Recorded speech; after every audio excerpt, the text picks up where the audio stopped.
for the Extreme Mike channel holiday special. Hope everyone's having a great season. I'm interrupting the regularly weekly uploads about NES games just to talk a little bit about some of my favorite Christmas movies. Now, you're going to have to forgive me, there aren't a lot of NES games or games around that era about Christmas stuff. Not a lot. So I thought the best thing to do would just be to go off on a tangent here and just do a little thing I've been working on called movies that have Santa Claus but are not about Santa Claus. Okay, now hear me out. If you have a movie that has Santa Claus at all, it usually ends up being all about Santa Claus, about the mystery of Santa Claus, about saving Christmas, about whether or not you believe in Santa Claus, all that good stuff. However, there are some brief instances where this is not the case, and they are quite rare, but I've assembled a list of them here that I would like to go over with you. Okay? Now, going from least appearance to greatest appearance, here is the top 6 movies that have Santa Claus in it but are not about Santa Claus. Okay, first I want to start with some honorable mentions, okay? So, because of these criteria, you're probably thinking of some examples that may or may not be on this list. So let me just say that television specials or television movies are not being counted here. Okay? And a time where Santa Claus equally shares the spotlight with someone or something else also do not count. I'm also not counting, Santa Claus imposters or stuff like that. And also, I'm not counting when Santa Claus becomes something else, like a slasher villain or a monster or something like that.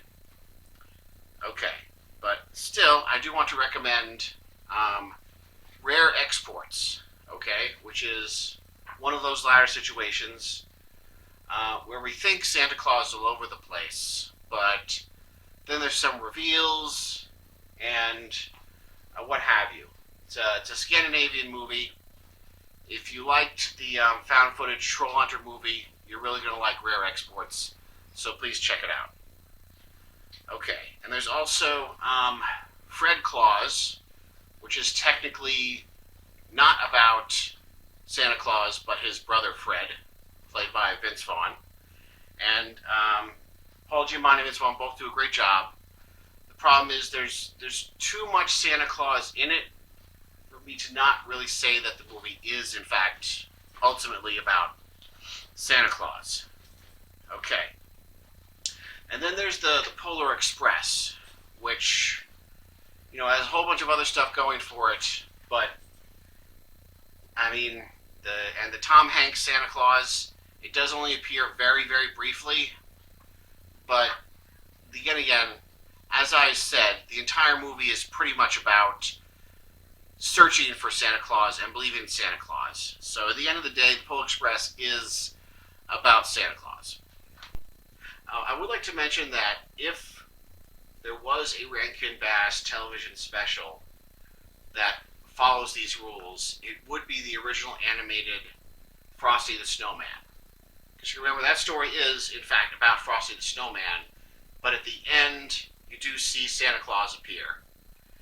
And he's voiced by John Freese, the same guy who voices the narrator of Disney's Haunted Mansion. So that's a trip, okay? But now on to the main list. Now I do want to put this down as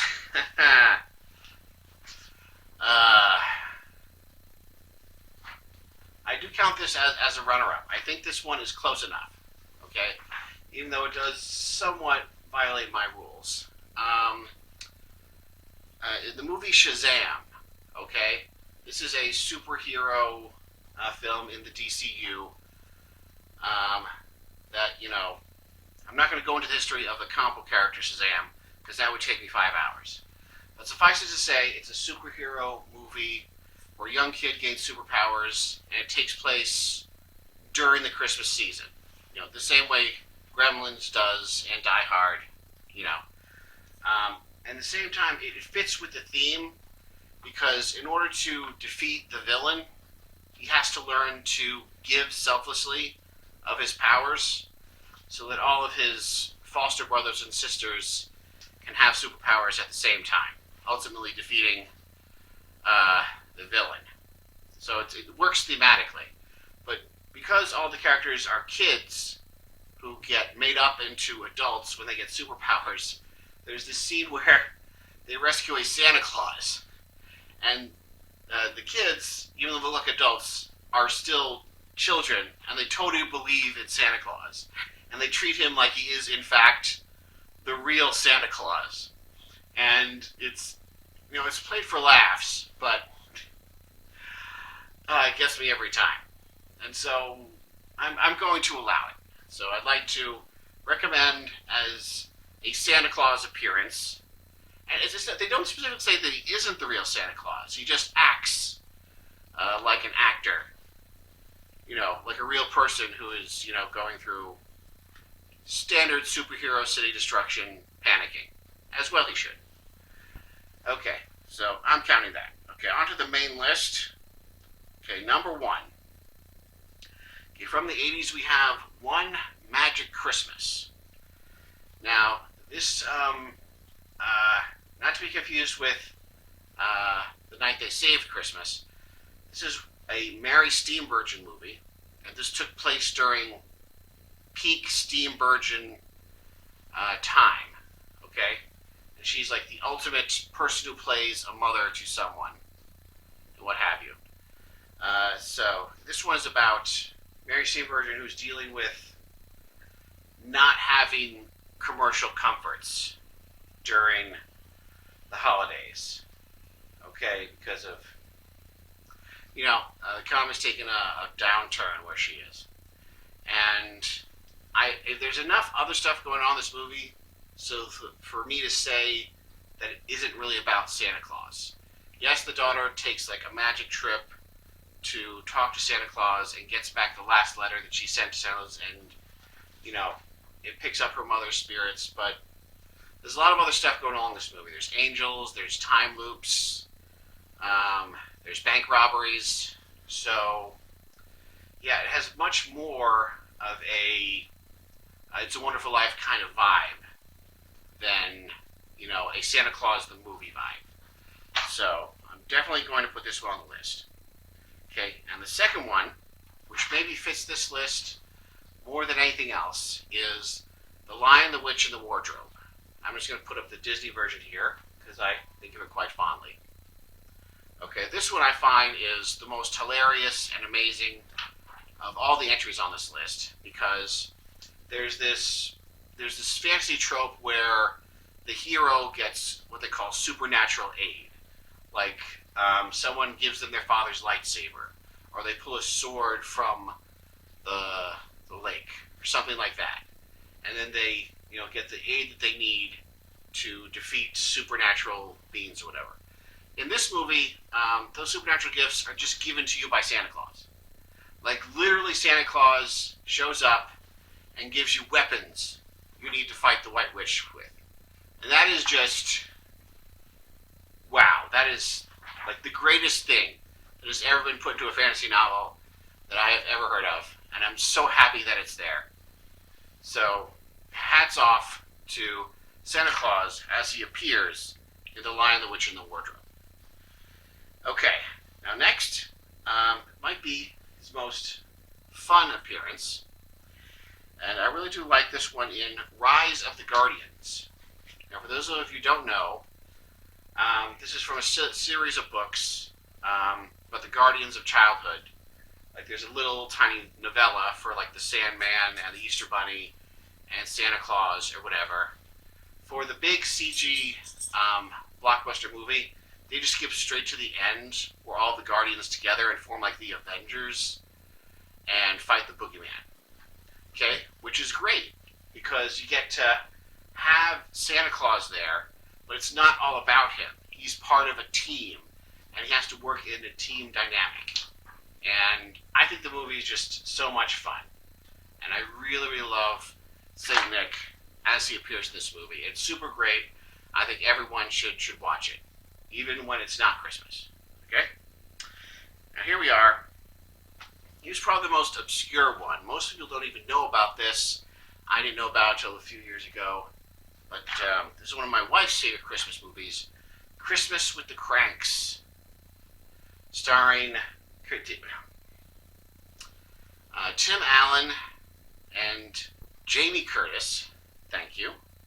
And also thank you for Dan Aykroyd for stepping up. So this is basically it's from a book called Skipping Christmas. It's about a couple that wants to skip Christmas this year because due to Peace Corps or whatever, they can't be with their daughter, their only child, during Christmas. So rather than just face the emotional pain of that, they want to skip Christmas. But of course, everyone in their town is a Christmas fanatic, and peer pressure starts to rear its ugly head. Dan Aykroyd. But the thing is, even though it's completely unnecessary, at the end of the film, they do actually meet the real Santa Claus, who's a real entity, and they're adults. Their child is an adult. All the characters in the movie are kind of adults, so it's kind of a moot point to encounter the real Santa Claus at that juncture in your life, especially during such an emotionally painful holiday season. So that's why it's just so weird and surprising. And it turns out that the person who was actually Santa Claus in disguise is actually a relatively svelte person, which is also hilarious. It's never judge a book by its cover, kids. You never. No book judging. Okay? It's not like slamming the subscribe button. You should always slam the subscribe button. But don't judge a book by its cover. Okay. Here we have another one of my wife's favorite movies, Elf. Okay? Now, this is obviously a movie that takes place within the oeuvre, sort of those Rankin Bass 1960s, 70s stop-motion animation television specials. But instead of focusing on Santa Claus, they focus on one of his elves. That's the whole premise of the movie. And it's directed by Jon Favreau. And it has James Caan. So, yeah, a lot of great stuff here. So this one was probably the most obvious one on the list.